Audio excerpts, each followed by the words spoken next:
과거 소련이 유럽을 일주일 만에 집어삼키려고 계획한 라인강까지 7일이라는 계획을 아시나요?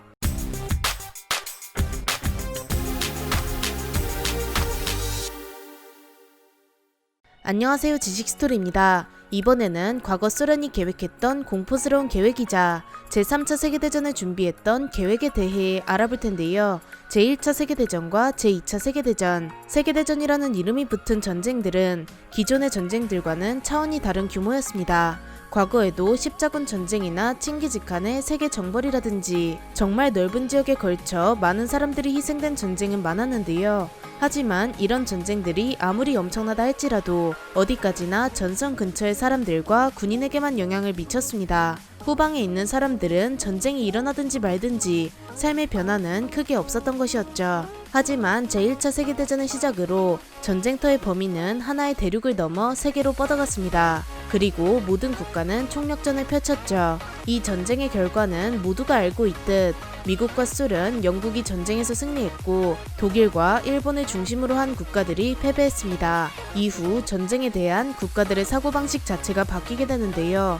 언제든지 전쟁이 일어날 수 있고 다음에 일어날 전쟁은 모두가 끝장날 것을 알고 있었습니다.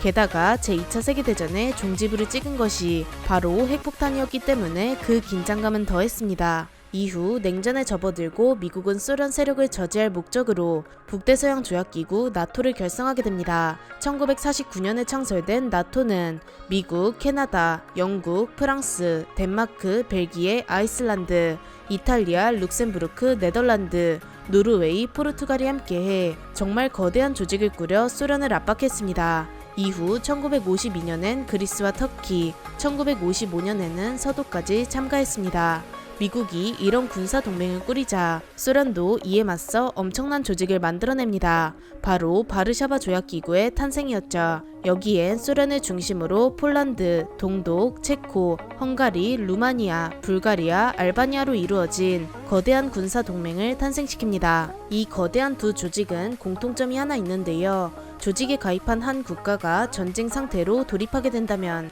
나머지 모든 가입 국가가 그 상대와 전쟁을 치러야 했습니다. 이렇게 세계적으로 거대한 두 집단의 한가운데는 독일이 있었는데요. 당시 독일의 서쪽은 나토였고 동쪽은 바르샤바 진영이었습니다. 흉악한 전쟁을 일으켰기에 나라를 반으로 갈라버렸지만 미국과 소련이 대립하다 보니 반쪽난 독일이 오히려 걸림돌이 되었죠.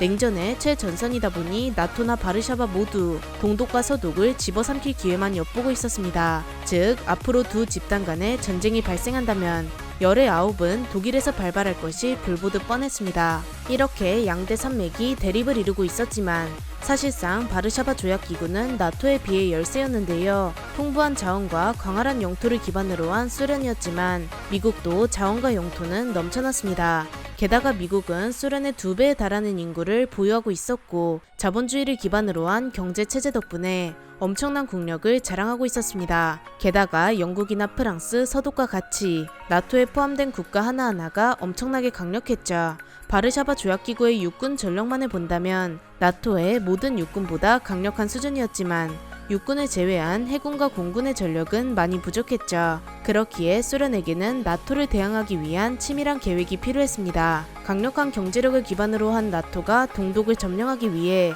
과감한 군사적 행보를 보이게 된다면 소련도 이에 대응할 군사 전략을 마련해야 했습니다. 그렇게 소련의 많은 군사 전략가들이 모여 소련을 극적인 승리로 이끌기 위한 시나리오를 완성했죠. 이 군사작전의 이름은 라인강까지 7일입니다. 라인강까지 7일이라는 시나리오는 먼저 나토와 바르샤바 조약기구 사이의 모종의 불화로 인해 시작됩니다. 이때부터 전쟁은 더 이상 재래식 전력이 주가 되지 않으리라 판단했습니다. 선빵을 때린다면 무조건 핵폭탄이라고 생각했죠. 모종의 이유로 양쪽 모두 전쟁을 불사하게 되면 나토는 가장 먼저 최전선에 있는 독일을 통합하기 위해 동독 점령을 목표로 할 것입니다.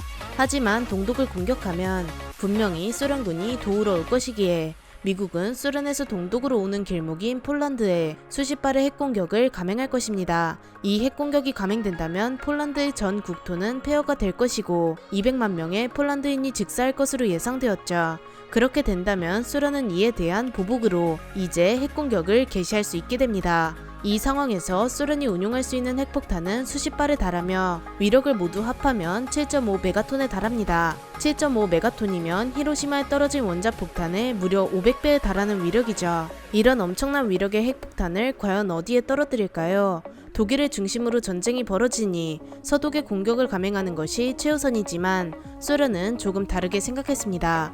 독일을 중심으로 한 포위망을 만드는 전력을 세우게 되죠. 가장 먼저 이탈리아의 비첸차와 베로나에 떨어뜨립니다. 비첸차가 그렇게 큰 도시는 아니지만 미국의 공수여단이 위치해 있기 때문에 유럽에서의 공수작전을 지연시키고자 핵폭탄을 투하합니다. 그리고 베로나는 이탈리아 북부에 위치한 전략 도시로 이탈리아군이 조속히 유럽으로 진군하지 못하도록 막는 것이죠. 서독에서는 미넨과 함부르크를 비롯한 대도시 각각에 투하해 서독 자체를 완전히 마비시키고 모든 군대가 제 기능을 하지 못하도록 합니다. 그리고 독일과 붙어있는 벨기에 수도인 브뤼셀에도 핵공격을 감행해 벨기에를 무너뜨리고 독일 북쪽에 위치한 덴마크에서는 로스킬데를 공격하는데요. 로스킬데는 덴마크의 문화 중심 도시이기 때문에 가장 역사적인 도시를 파괴함으로써 덴마크의 전의를 상실하게 만들고자 한 것입니다. 또한 덴마크는 영국이나 미국의 지원이 쉽게 도착할 수 있는 반도 국가이기 때문에 덴마크 SBL의 항구를 공격해 추가적인 병력 지원을 방해합니다. 또 독일 남부에 있는 오스트리아의 수도인 빈의 핵을 투하해 오스트리아 수뇌부를 잠식시킨 뒤 바르샤바 조약기구 소속 헝가리군이 침공해 오스트리아를 완전히 점령하는 것이 그 다음 단계입니다. 이런 식으로 유럽의 주요 국가들을 모두 개박살에 내놓는데 이상하게도 가장 강력한 프랑스와 영국은 건들지 않습니다. 그 이유는 매우 간단했죠. 프랑스와 영국은 핵 보유국이고 미국의 절대적 우방이기 때문에 소련이 핵 공격을 직접적으로 감행하게 된다면 소련도 핵 보복 공격을 피할 수 없다고 생각했습니다. 이렇게 핵폭탄으로 전방에 있는 나토 국가들을 아작낸 뒤 세계에서 가장 강력한 육상 전력인 바르샤바 조약기구의 육군으로 밀어붙이는 것입니다. 당시 소련을 제외한 바르샤바 조약기구 국가들에만 무려 15,000대에 달하는 전차가 있었고 상비군만 50만 명이 훌쩍 넘었습니다. 소련은 5만 대의 전차와 7만 대의 장갑차를 비롯해 십수만 문의 포 전력이 있었습니다. 당시 소련군의 상비군은 500만 명에 달했고 유럽 전선에 배치된 병력만 하더라도 300만은 넘었죠. 게다가 예비군은 무려 1,400만 명에 달하는 엄청난 수준이었습니다. 이 정도 수준은 당시 나토군과 비교했을 때 8배 정도나 많은 물량이며 유럽에 있는 나토 국가들은 절대 바르샤바 조약기구의 육상 전력을 막을 수 없죠. 게다가 핵폭탄도 수십 발을 맞고 시작하는 상황이니 소련 중심의 육군은 거침없이 진격할 것입니다. 만약 소련이 바로 서독을 공격하게 된다면 프랑스, 영국, 벨기에, 덴마크, 이탈리아, 오스트리아와 같은 주변의 나토국이 바로 지원하겠지만 대신 이런 주변에 있는 국가들에 먼저 핵공격을 감행하기 때문에 소련군을 더욱 막기 힘든 것이죠. 그리고 프랑스와 영국도 지원은 하겠지만 지리적으로 조금 떨어져 있기 때문에 반응하는데 시간이 걸릴 것입니다. 소련은 이러한 공격과 함께 세계에서 가장 강력한 육군으로 단 7일 만에 라인강까지 돌격하는 것을 목표로 했습니다. 라인강은 독일 서쪽에 있는 강으로 이곳을 점령한다는 것은 독일 전체를 집어삼키겠다는 것이죠. 이렇게 서독을 완전히 점령한 뒤 그 다음 소련의 선택지는 크게 두 가지가 있었는데요. 첫째는 협상이고 둘째는 대서양까지의 진군입니다.